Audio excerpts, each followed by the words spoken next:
Mura at swak ba sa panlasang hanap nyo guys? Try nyo na dito sa Jackpot Restaurant, located at Chungwon, exit A2, turn left and dire-diretso lang at makikita nyo na ang kanilang karatula.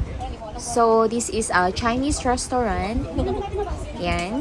Kita nyo naman guys, puro Chinese word ang nasa menu nila. So, kailangan mo lang mag-google para makita mo kung ano yung gusto mong orderin. At kapag nakapili ka na, una nilang isi-serve is itong milk tea na napakasarap. Bagay na bagay sa mainit na panahon. So, ayan, nag-order kami ng pork chop with rice, chicken with rice, and this matcha noodles with egg. Ang isang order pala guys is, I think, pwede na sa 2 tao kasi napakarami. Kung hindi ka gutom, makihati ka na lang kasi sayang kung hindi mo siya mauubos. Pinakamasarap nila is tong soup guys kasi yan yung in-order ko. Sobrang gusto ko yung soup na yan. Ang sarap ng lasa, nanunuot talaga yung lasa. And then this noodles worth of I think 41 or 42 only. And then yung mga rice nila, yung set of ulam and rice is 55. So sa mga gustong mag-try guys, what are you waiting for? Puntahan nyo na siya.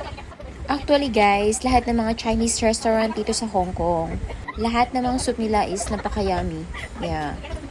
Proven ko na yan kasi dami ko ng mga nakainan na talagang yung noodles is napaka-sarap. Para sa mga hindi pala maselan to ha. Pero kung maselan ka, huwag ka nang pumunta dito. Charot. So, ayan lang guys. Thank you for watching.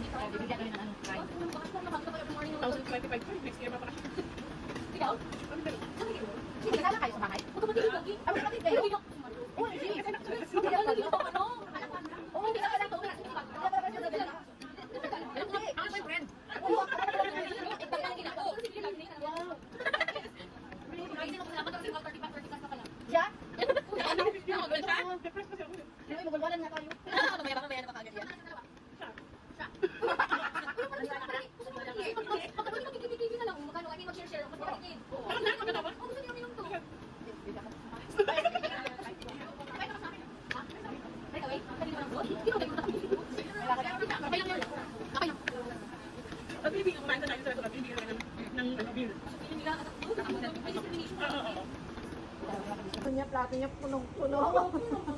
Ano sikin?